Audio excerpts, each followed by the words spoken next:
I think Suella Braverman would be well advised to do some Shakespeare research. There's a speech in Shakespeare's hand, which is in the British Library, the British Museum, I can't remember. It's the only bit of Shakespeare that we've got written in his own hand. And it's from a play that's not routinely recognised as one of the canon of Shakespearean plays. It's a play called Thomas More, and it tells the story of King Henry VIII's Chancellor, and it's written together with other playwrights. So Shakespeare was only one of the co-authors of this play.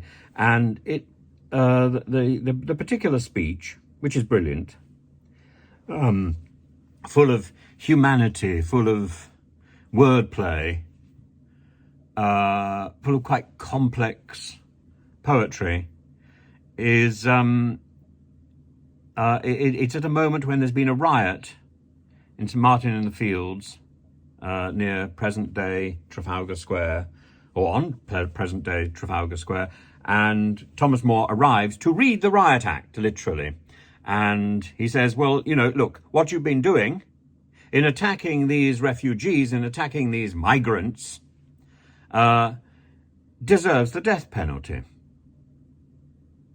And if the king, in his clemency, were to commute that sentence to exile, who would have you? Because you've just been saying, we hate the French. So you're going to go to France and say, please take me in as an exile from Britain. Well, why would we? You hate the French.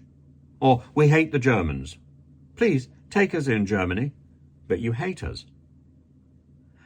And, if the shoe is on the other foot, what are you going to do? And I think this is something that we should all remember, and we should take it to heart, I think. It's a serious issue, and it's something that I think Suella Braverman and the rest of us, we should all take it very seriously before we are too engorged with xenophobia. Grant them removed. And grant that this your noise hath chid down all the majesty of England.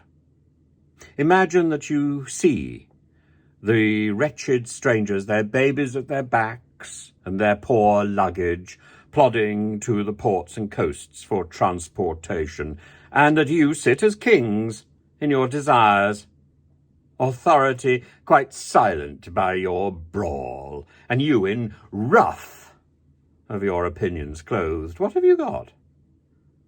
I'll tell you. You had taught how insolence and strong hand should prevail, how order should be quelled, and by this pattern not one of you should live an aged man. For other ruffians, as your fancies wrought, with self-same hand, self-reasons, and self-right, would shark on you, and men like ravenous fishes would feed on one another. You'll put down strangers, kill them, cut their throats, possess their houses, and lead the majesty of law in Liam to slip him like a hound. Alas, alas.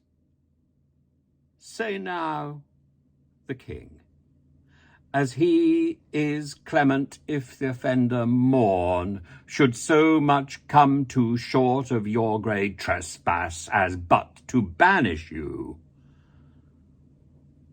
Whither would you go? What country, by the nature of your error, should give you harbour? Go to France, or Flanders, or to any German province? To Spain or Portugal, nay, anywhere that not adheres to England. Why? You must needs be strangers.